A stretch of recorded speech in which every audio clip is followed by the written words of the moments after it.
evening. I'm Shawn Yao. I'm Pauline Verzosa. And standing in for Ces Oreña-Drilon, I'm Zaldy Co. The big stories tonight. The House Justice Committee finds probable cause in the impeachment complaint versus VP Sara Duterte. Next stop, a vote at the plenary. But will the Duterte impeachment advance as it did in the House if it reaches the impeachment court, that is the Senate? The Supreme Court has just clarified the meaning of forthwith, giving senators quite the leeway to move at their own pace. And one international law expert sees a faster way to bring former Congressman Zaldy Co back to the Philippines. It will take a sit-down between President Bongbong Marcos and his French counterpart. May sapat na usok na tayo para patunayang may sunog. Panahon na upang dalhin ang kasong ito sa Senado. There's no room for interpretation. That is a threat. That is an actual threat to the President and to the wife and the former Speaker. Sa akin po, ito ang pinakamalalang ground for impeachment. Dahil pinakita nito ang kawalan ng tamang pag-iisip.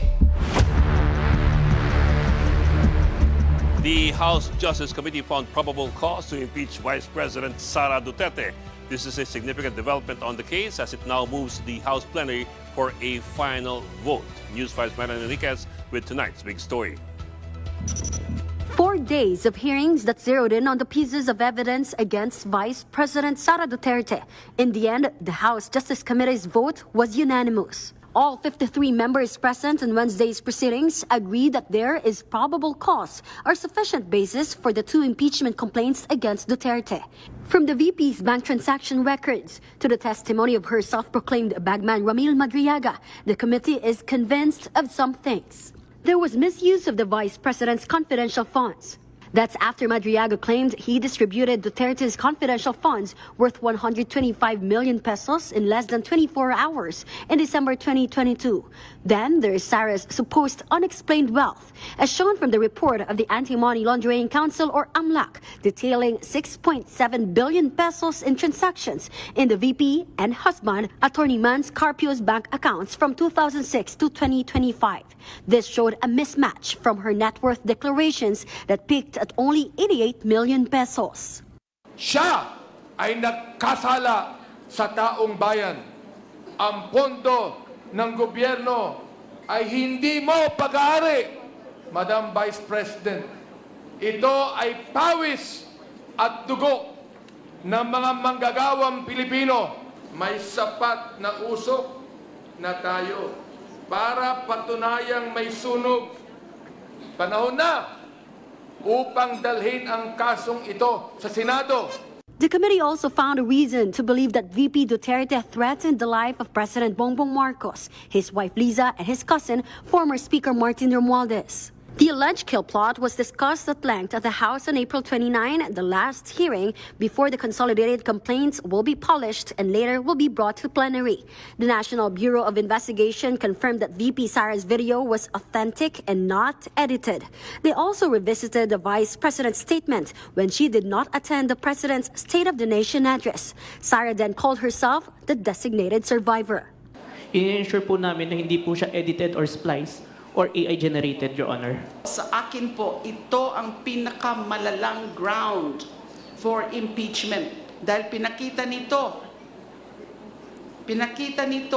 ang kawalan ng tamang pag-iisip. There's no room for interpretation. Hindi mo na kailangang ipaliwanag. And ang application nga namin, that is a threat.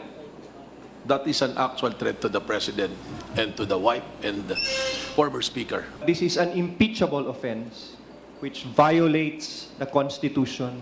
Thus, it is betrayal of public trust. Meantime, the green box from the Bureau of Internal Revenue failed to yield anything, with only 6 votes in favor and 38 against. The motion to open the sealed box containing the tax records of VP Sara and her husband lost. Last week, the committee did not open the box after the BIR said that doing so might violate the law. Tax records can only be disclosed in aid of legislation and within an executive session.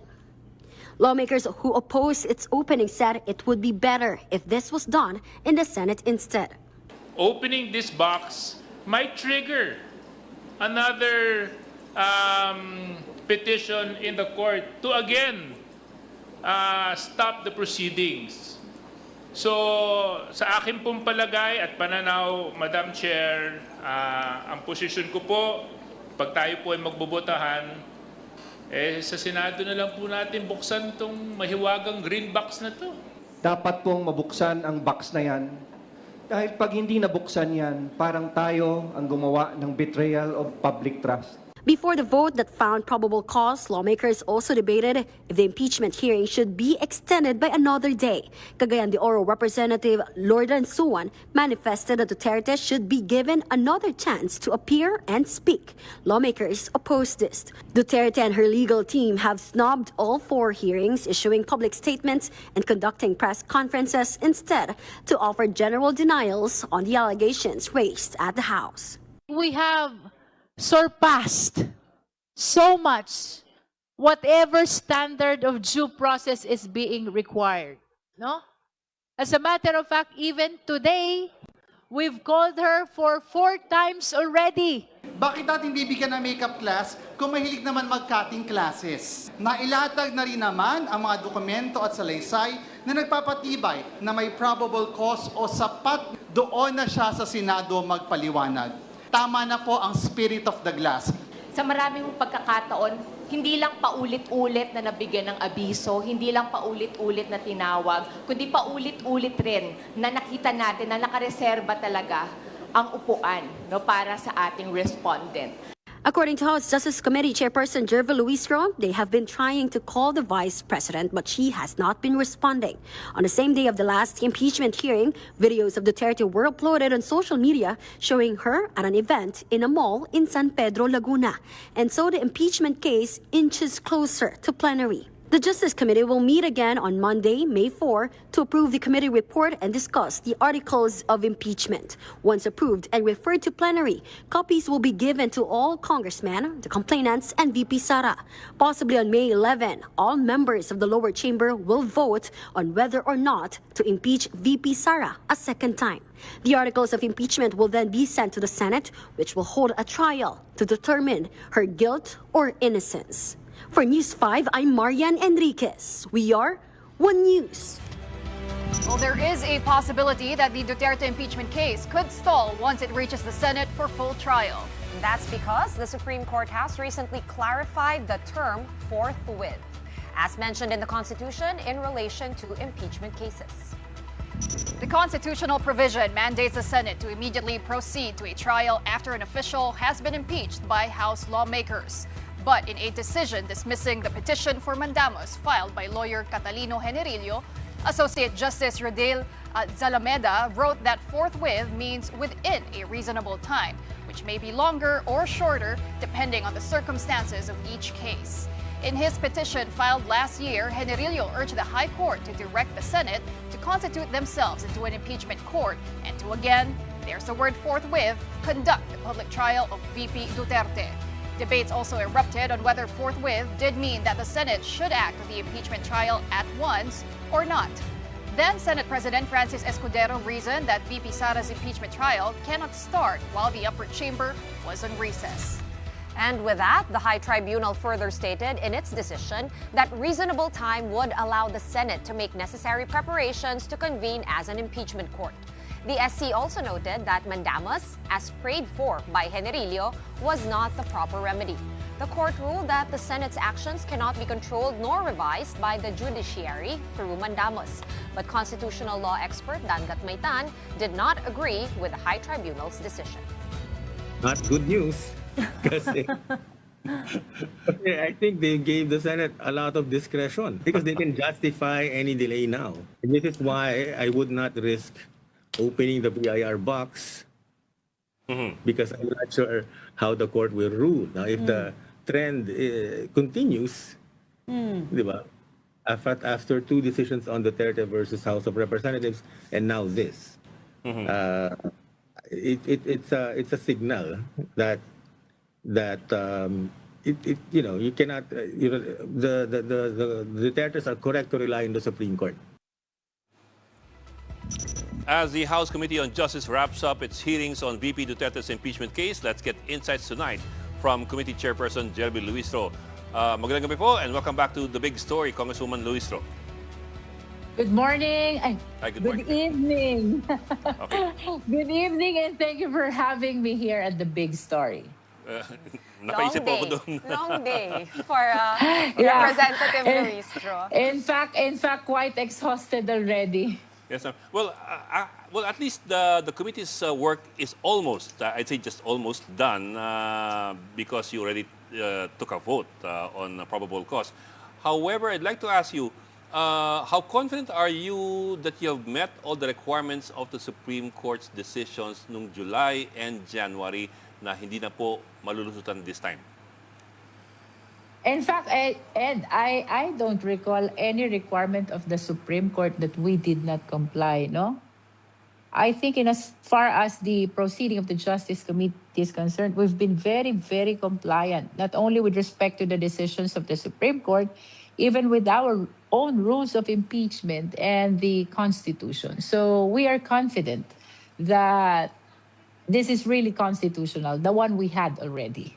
I suppose it is also important to take note that you've been very, very careful about certain things that other members of the committee, at least on the outset, wanted to jump into already. Like, for example, yung pagbubukas po ng kahon ng BIR and in some ways, pati the proposal to subpoena actual bank records from the banks. That is correct. As a matter of fact, kanina, Ed, yung discussion natin about opening the BIR box, some members are already saying that we have been compromising already or we were compromising the power of the House. But of course, I try to explain to them na we join the argument of those who wanted to open the box, that the Constitution is paramount, that the House has the exclusive power to initiate all impeachment cases.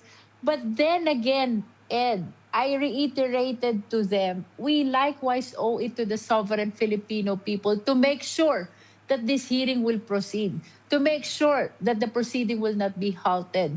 And upon the determination of probable cause, if the same will be supported by the plenary, to make sure also that we will be able to reach the finish line. No? This is an accountability mechanism mandated by no less than the sovereign Filipino people. And notwithstanding the fact that we maintain the position that the Constitution is paramount, we owe it as well to the Filipino people to make sure that there will be no issues of unconstitutionality, Ed. Okay, and I hate to behoove this point at Representative Luistro, but do you not see any potential hiccups with the case that Attorney Manscarpio filed in the court, no? Yung TRO niya against the AMLAC. Actually, hindi siya TRO. It is the filing of... It's actually a criminal case. A criminal case, yes, against the BSP and then four of you. Yes. Yes, what do you... Yes. That must be stressful. What do you intend to do with that? Well, I am very much confident that we did not violate any law, neither the provisions of the Bank Secrecy Law, nor the provision of the Anti-Money Laundering Act. It is on this point and on this scenario that I strongly stand for the Constitution and for accountability mechanism, that everything that we did in the Justice Committee is aligned with the mandate of the Constitution. And siguro, just to clear it up, no, for a lot of the people watching, what would be the difference between subpoenaing the AMLAC report versus opening the green box, which the committee has decided not to open? Well, subpoenaing the AMLAC report, the subject matter of which is covered and suspicious transactions, okay? And if you examine the confidentiality provision of AMLA, what is being protected are bank records, no? Again, I wish to emphasize that in the subpoena we issued to AMLAC, we did not require bank records. Instead, what we required are reports of covered and suspicious transactions. Now, if we compare this to the opening of the BIR box, Commissioner Mendoza, during the April 22 hearing, was able to clearly present the confidentiality provision under the National Internal Revenue Code. And when he was explaining the only way where we can look into the records or the ITR, the requirement are two. One is an executive session which must be done in the occasion of a legislative inquiry. Napakaliwanag nun. And I think most of the members of the Justice Committee subscribe to the opinion that legislative inquiry is different from an impeachment proceeding. But of course, we acknowledge also the argument of Congresswoman Laila de Lima sapagkat ang sabi niya, if legislative proceeding is considered as an exception to be able to open the ITR or the records of the BIR, then it should be considered as well in impeachment proceeding because impeachment is a greater proceeding. We understand that. But again, since day one of our impeachment hearing, I have set the tone of being conservative, being on a safer side, being on a cautious side, no? This is for the reason that while we stand for the Constitution, we stand for the power of the House, exclusive power to initiate impeachment proceedings, I acknowledge that it is also our obligation to make sure that we will be able to continue with the process. We will not be halted by the Supreme Court. And if ever, just like what happened today, na determine ang probable cause, we hope that we will be able to defend it before the plenary and to be able to reach the finish line until the trial and the decision of the impeachment court. And when it comes to due process, Congresswoman, are you confident that the respondent, Vice President Sara Duterte, was provided that? I mean, she snubbed all 4 hearings of the House Justice Committee. Personally, were you disappointed that she did not participate at all in any of these hearings? Well, nakaka-disappoint din kasi while we acknowledge that it is her prerogative to attend or not to attend, ang problema, pagkakatapos ng hearing, may press con sila. Tapos doon nila sinasagot, no? So, sana na-avail nila yung opportunity to present their evidence before the Justice Committee. Because again, during the proceeding of the Justice Committee has no position yet because all of us, or the Justice members, are investigators who are impartial and independent and will decide whether to dismiss or to declare probable cause. But since they did not take advantage of this opportunity to present their evidence, walang nakita yung justice members eh. Ang nakita lang ng justice members are evidences presented by the complainant. So kung unrebutted ang evidence ng complainant, walang nakitang evidence from the respondent, how do you think will the justice members appreciate this impeachment complaint? Diba? So the declaration of the existence of probable cause, considering the non-presentation of evidence by the respondent, is very much anticipated and understandable. And when it comes to the impeachment process, Congresswoman, kanina nag-move po si Kong Laila to consolidate the 3rd and 4th impeachment complaints. What will that entail exactly? And tell us, ano pa po ba yung mangyayari next week before iakyat po ito sa plenaryo? Well, on May 4, we are supposed to approve the committee report, including the attached resolution setting forth the articles of impeachment. The motion of Congresswoman Laila de Lima was very timely because I almost overlooked that we are supposed to approve an articles of impeachment and it cannot be 2. It has to be 1 only, no? So I really appreciated the timely motion of Congresswoman Laila de Lima to consolidate the grounds of impeachment in the Sabale complaint and the Cabrera complaint under 1 articles of impeachment. Because indeed, we can take up only one articles of impeachment and we can transmit to the plenary only one articles of impeachment. And as you have seen kanina, unanimously approved then yung motion to consolidate ni Congresswoman Laila De Lima. Who will be, sino-sino po, no, Kong, yung magko-consolidate nito? Is it, may kasama po bang sitting senators or Justice Committee members? For the consolidation, it will be the justice members. That is why the order was to prepare. The order was directed to the entire committee to prepare the committee report, the resolution, and the articles of impeachment. And then, before I left the People's Center this evening, I gave instruction to the committee staff to make full coordination with all the justice members to make sure that the documents will represent the view, opinion, stand of all the justice members. Anyway, by May 4, they will still have the chance to amend, revise before we approve the committee report. But this is supposed to be approved by the majority of the justice members. All these three documents, the committee report, the resolution, and the articles of impeachment. After our approval, if I may add that, we will immediately transmit that to the plenary. So that should happen also on May 4, no? And then we anticipate that the plenary will be transmitting copy of these documents to the complainant, the respondent vice president, and of course to all the members of the plenary. What is important during the plenary vote, all the members of the plenary should have read already and studied and evaluated the articles of impeachment, including the attached evidence. Let us take note that this is one of the important part of the decision of the Supreme Court in Duterte versus House of Representatives. Sana man hindi sumabit doon sa, sa last step na yun. Ma'am, well, you had 53 votes, unanimous, doon sa Justice Committee for both complaints. Now, 53 is 50% already of the one-third requirement for an impeachment to be elevated to the Senate. I don't know if I need to ask you this, but let me ask you anyway.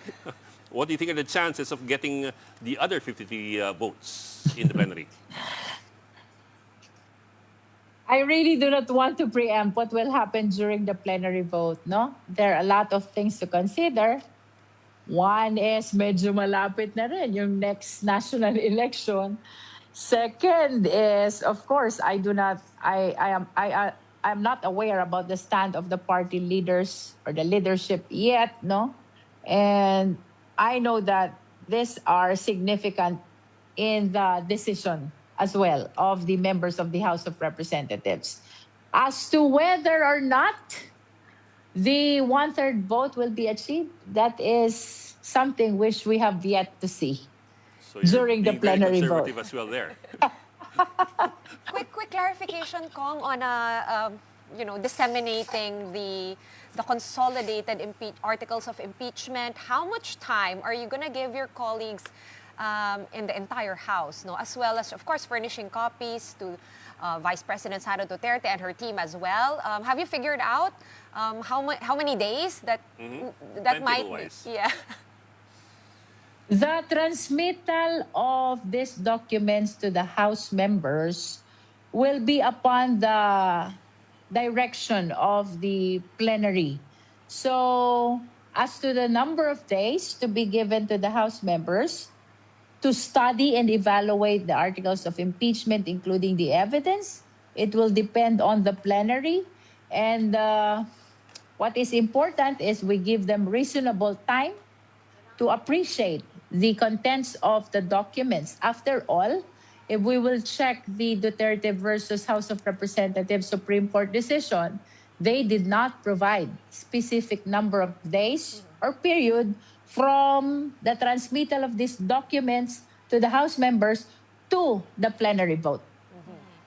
And Congresswoman, marami rin pong curious pagdating dun sa House prosecutors, yung magiging House prosecutors of this impeachment trial, if this gets enough votes for it to be transmitted to the Senate. This will happen after the voting already, Congresswoman, but are you willing to be a prosecutor once again? Ayoko munang sagutin yan. Let me conclude first with my duty in the Committee on Justice. You know, after the approval of the committee report, the articles of impeachment in the Justice Committee, as chairperson, I still have to defend that before the plenary. No, so saka ko naisipin yan. After all, it depends on the House members as to whom they will elect to form part of the prosecution panel. Okay. House Justice Committee Chairperson Jeremy Luistro, ma'am, thank you very much, and have a good weekend. Get some Correct ko rest. lang yung aking pagbati kanina. Good evening Good sa evening lahat po. ng viewers. Thank you, Ed, Pauline, and Shawn for having me here again at One Story. Don't worry. I'm sure we'll Thank see you you. again. Thank you, ma'am. Thank you po. And you are still watching the big story on One News. Still to come, President Marcos has recently met with the French ambassador. Did they talk about fugitive ex-lawmaker Zaldy Co, who is said to be seeking political asylum in France? Find out when we return. Keep it here.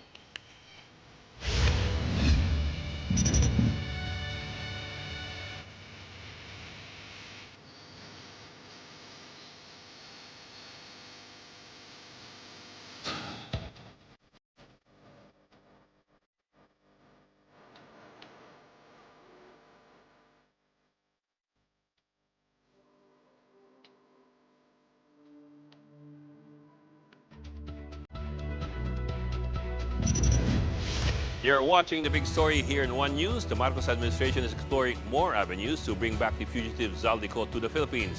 One option is Manila's bilateral relations with Paris. It was Malacanang who revealed Co is now seeking French asylum. This report from mobile journalist Julie Baiza. President Bongbong Marcos met with French ambassador to the Philippines Marie Fontanelle on Wednesday, April 29th. But the sit-down was not about blocking former Congressman Zaldy Co's alleged request for political asylum in France, which the palace earlier let on as the scenario now. For Malacanang, this is a decision a sovereign nation should independently make, and the Philippine chief executive cannot force it. Asylum is accorded by certain nations to foreigners supposed to be escaping threat to life, freedom, or safety. This process could go on for months, even years. In France, sanctuary applications are handled and managed by the Office for the Protection of Refugees and Stateless Persons. It takes an average of 6 months depending on the complexity of the case, and many applications are rejected at first instance. If Malacanang's information from diplomatic channels were true, Zaldy Co should first prove he is an actual victim of political persecution to qualify for asylum.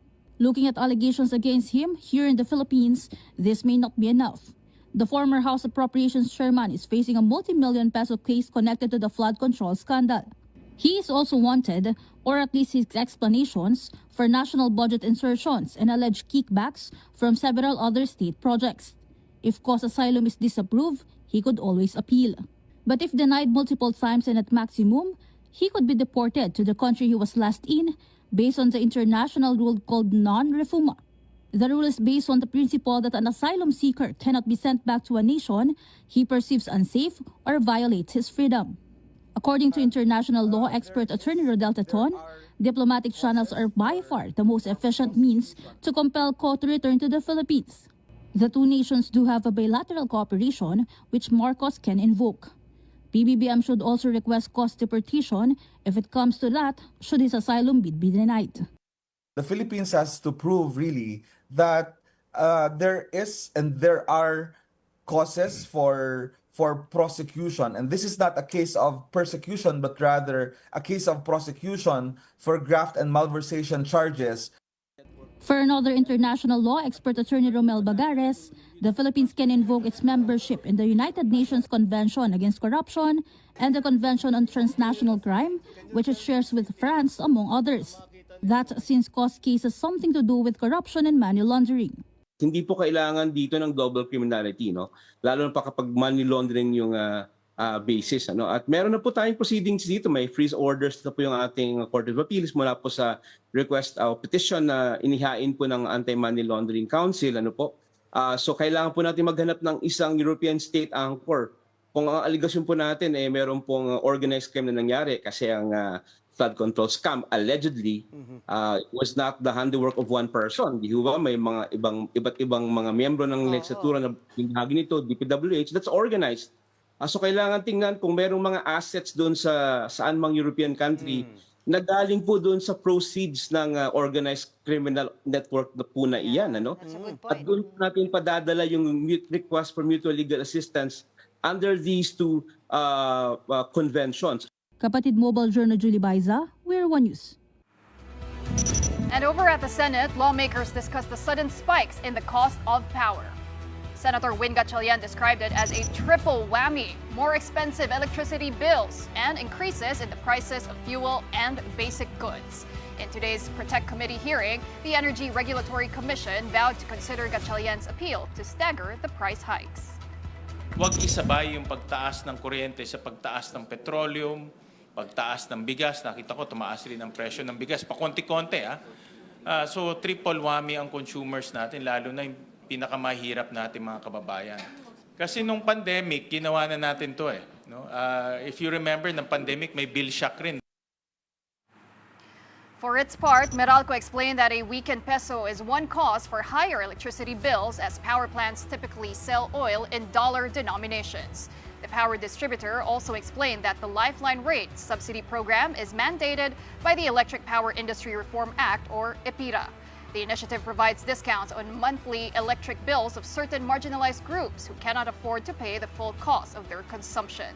There were also questions at the upper chamber about hikes in the generation, transmission, and ancillary charges passed on to consumers. Bakit dumami ba yung systems loss? Yung system Bakit naman magiging less efficient? Suddenly, sa loob ng isang buwan, 10% increase. May pilferage ba kayo? Dalawa pa yung component niyan, yung kilowatt hours na nawala, pati yung presyo po ng kilowatt hours na yon. Yung nawala na kilowatt hours, hindi ho lumaki yun. Ang lumaki po yung presyo ng kilowatt hours.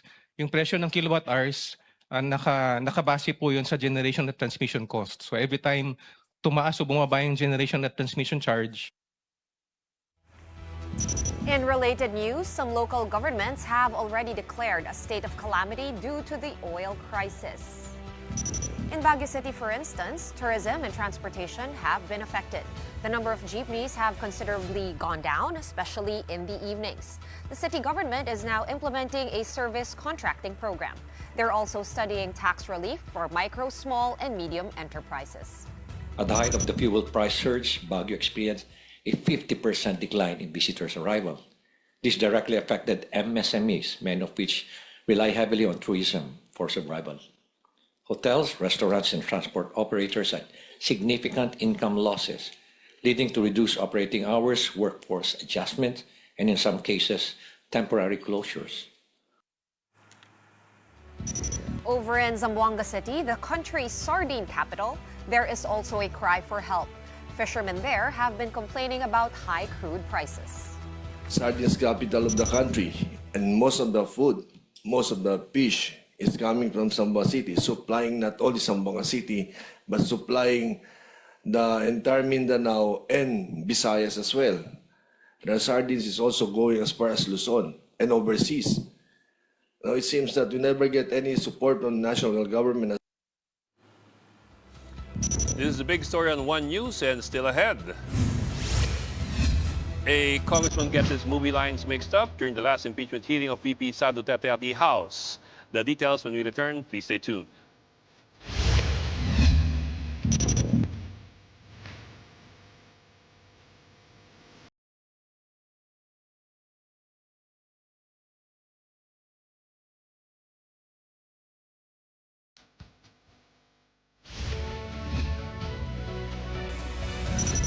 The big story is back with the Philippine peso plunging to another record low against the US dollar.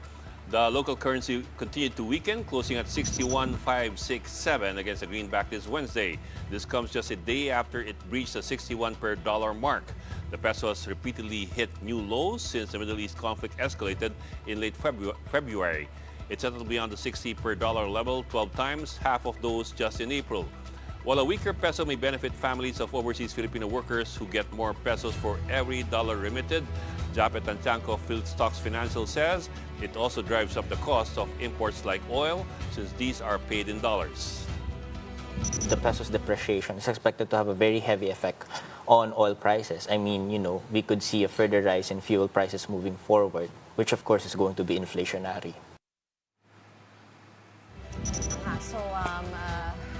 The higher, we were just, I think you were reading in the report, yung sa Meralco, the high prices. One of the reasons is also the depreciating peso or the strengthening dollar.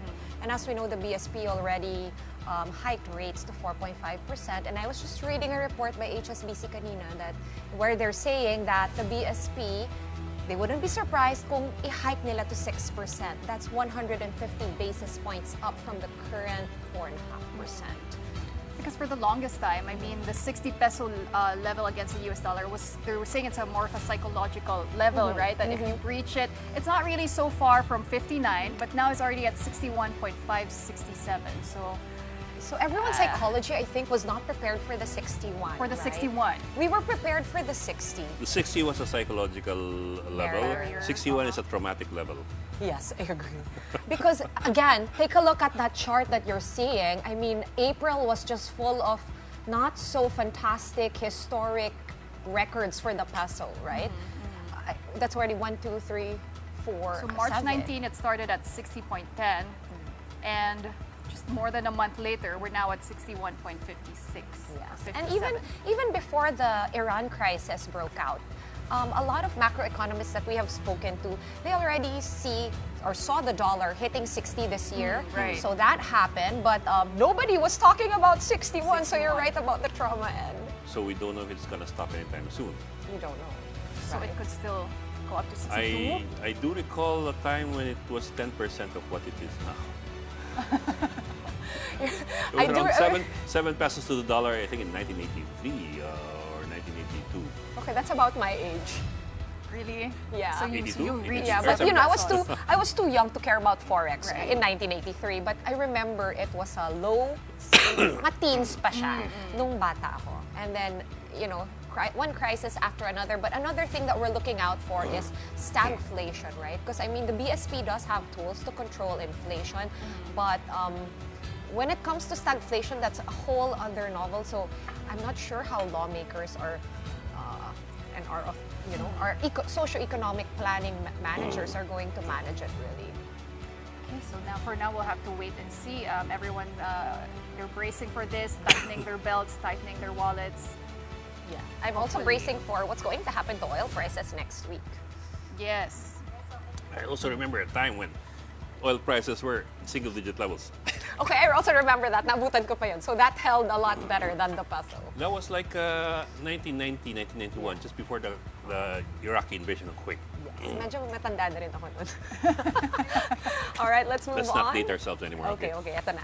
Let's move on to other stories making headlines this midweek.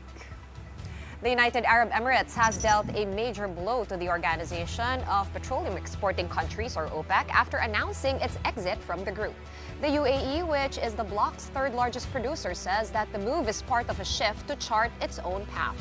Its departure is expected to weaken OPEC's ability to manage global oil supply, especially as the group faces internal divisions and rising U.S. output. Besides OPEC, the UAE is also leaving OPEC Plus, a group of major oil producers, freeing the country from production quotas imposed by the alliance. And back here at home, women can expect higher maternity benefits after giving birth. Starting tomorrow, April 30, President Bongbong Marcos has announced expanded coverage under PhilHealth. Coverage for normal delivery in hospitals will rise from 9,750 pesos to 29,000 pesos, and for cesarean or C-sections, 37 to 58,000 pesos. Prenatal care is also being expanded from 4 to 8 checkups and will now include vaccinations, lab tests, and 3 follow-up visits. And in another development, the Bureau of Internal Revenue has ordered the issuance of letters of authority, or LOAs, to audit Vice President Sara Duterte and her husband, Attorney Mans Carpio. The LOA will serve as the legal basis for revenue officers to examine books and records of 9 businesses linked to them. The BIR says the move does not constitute liability but is a necessary step in determining the couple's tax obligations. All right, and then we circle back to our top story tonight, the impeachment case versus Vice President Sara Duterte. Before the House Justice Panel found probable cause to push the ouster move forward, this happened. Sabi nga ni Madam Chair, hawak niya ang beat. Sino ba naman ako para pigilan ito? Sabi nga ng kanta, huwag mong bibitawan. Huwag niyo nang bitawan yung box. So I dare the committee to open the box, but with a caveat, siguraduhin niyo po na hindi kayo nakalalabag sa batas. At sinabi rin po ni Popoy sa pelikula, I deserve an explanation. I deserve an acceptable reason. Siguraduhin niyo po na kung bubuksan niyo yan, mayroon po kayong acceptable reason na naayon sa batas. At ako po ay kaisa niyo rin sa komite na ito sa paghahanap ng katotohanan. Pero sa ating paghahanap at pagsasiliksik ng katotohanan, siguraduhin po natin na tayo po ay hindi nakalalabag sa ating mga batas. Well, that was Sagip Party List Representative Paulo Marcoleta misquoting a movie line during his manifestation in today's hearing. As the Justice Committee deliberated on whether or not to open the so-called green box, Marcoleta insisted there should be an acceptable reason for the object to be unsealed. The quote he used was actually from Piolo Pascual's movie Starting Over Again and not in John Lloyd Cruz's One More Chance. In the end, the House got cautious and did not open the green box containing the tax records of VP Duterte and her husband, Attorney Manasseh Carpio. I wonder who wrote the manifestation of Congressman Marcoleta kasi mali talaga eh. When he said actually Popoy's line, I was trying to remember, may ganun bang line si John Lloyd sa One More Kasi Chance? alam nyo, kakapanood ko lang nung One More Chance Really? nung pandemic, so medyo fresh pa siya sa utak ko. Parang, and it's not an iconic line from the movie. Oh, it would have been, right? If he said it like, I deserve an explanation ba siya? Parang wala naman. Okay, so now I have to put that other movie into my list. Starting Para over maintindihan. again. Piolo Pascual. Did you get the references, Bo? No. No. Sorry. But I was thinking while you were Mea reading culpa, that. mea maxima culpa. I was thinking, it's okay. That goes into the official records of the House. Because nobody voted to strike it. Wala ba? Wala. Wala. Iba yung na-strike out. It was whether he was I think their use of pronouns earlier was also an issue, right? Congresswoman Luis Tro mistakenly called him her. But I guess not much surprise naman dun sa committee vote. Eh. That's true. Not much. Wait, di ka nagulat dun sa unanimous? Well, siguro yung unanimous, yes, pero I didn't think it would be difficult to get a majority. Doon lang ako nagulat sa unanimous. Or bigger than majority. Pero kasi the House is the House. And take it or leave it and take it whatever that means. But the House is the House. And wait, Bo. I wanted to pick your brain because you did speak to constitutional law expert attorney Dan Gatmaytan earlier on StoryCon. yes. And as What far were as your he's major concerned, takeaways? as far as he's concerned, klaro naman daw ang probable cause doon sa mga lumabas doon sa committee hearings. Because probable cause is a very, very low bar. Kumbaga, parang kung sa korte, fiscal pa lang yan, mag-decision fiscal po isasampay yung kaso sa korte. So it's a very, very low bar. So this is the easy part actually. This is the easy part for Congress to find probable cause to elevate things to the Senate. It's in the Senate where things get a bit more hairy because in the Senate, of course, you need 2/3 vote, which is basically 16 out of 24. Yeah. If you look at the majority versus the minority, you're looking at a majority of 15, a minority of 9. It's a pretty thin margin. Kung dun pa lang, at least on the surface, kulang na ng isa for the required 16. And of the 15, you have so many of them na hindi ka siguradong buboto with the majority. As I'm going to quote Congresswoman Luis Tro, sabi niya, malapit na kasi 2028. She said that kanina, di ba? And I think yun na yun. Malapit na malayo, di ba? Malapit na.